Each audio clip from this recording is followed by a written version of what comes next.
Ésaïe, chapitre 19. Oracle sur l'Égypte. Voici l'Éternel est porté sur un nuage léger.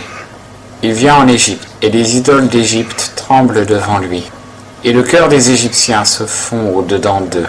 J'armerai l'Égyptien contre l'Égyptien, et ils combattront chacun contre son frère, et chacun contre son ami, ville contre ville, et royaume contre royaume.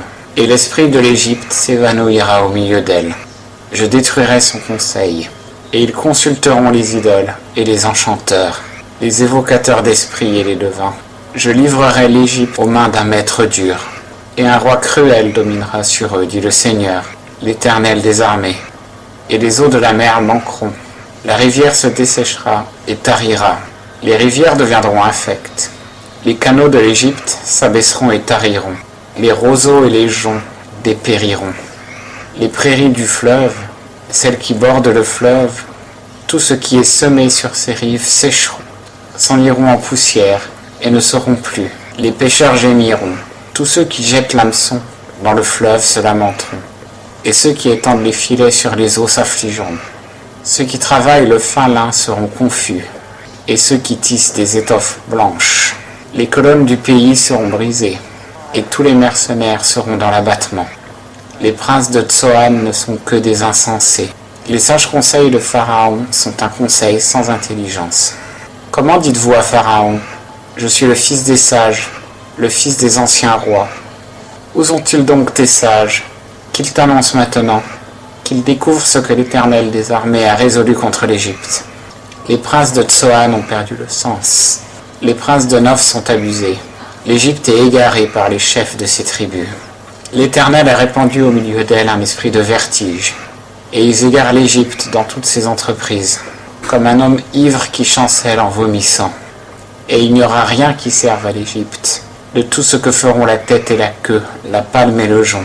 En ce jour-là, l'Égypte sera comme des femmes. Elle sera éperdue et épouvantée, en voyant s'agiter la main de l'Éternel des armées, qui l'agitera contre elle. Alors la terre de Juda sera la terreur de l'Égypte. Tous ceux à qui l'on en parlera seront épouvantés, à cause du dessein que l'Éternel des armées va former contre elle. En ce jour-là, il y aura 5 villes au pays d'Égypte, qui parleront la langue de Canaan, et qui jureront obéissance à l'Éternel des armées. Ireres, entre parenthèses ville sauvée, sera le nom de l'une d'elles.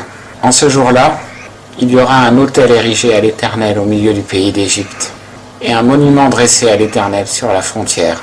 Ce sera pour l'Éternel des armées un signe et un témoignage dans le pays d'Égypte.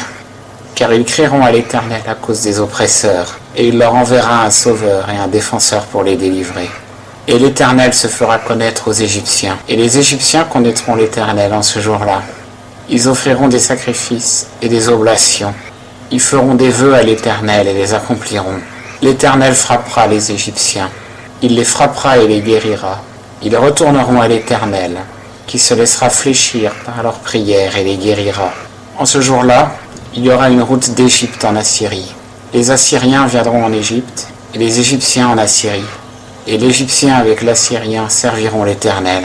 En ce jour-là, Israël sera joint, lui 3e, à l'Égypte et à l'Assyrie, bénis ensemble au milieu de la terre. Et l'Éternel des armées les bénira, disant, béni soit l'Égypte, mon peuple, et Assur, l'ouvrage de mes mains, et Israël, mon héritage.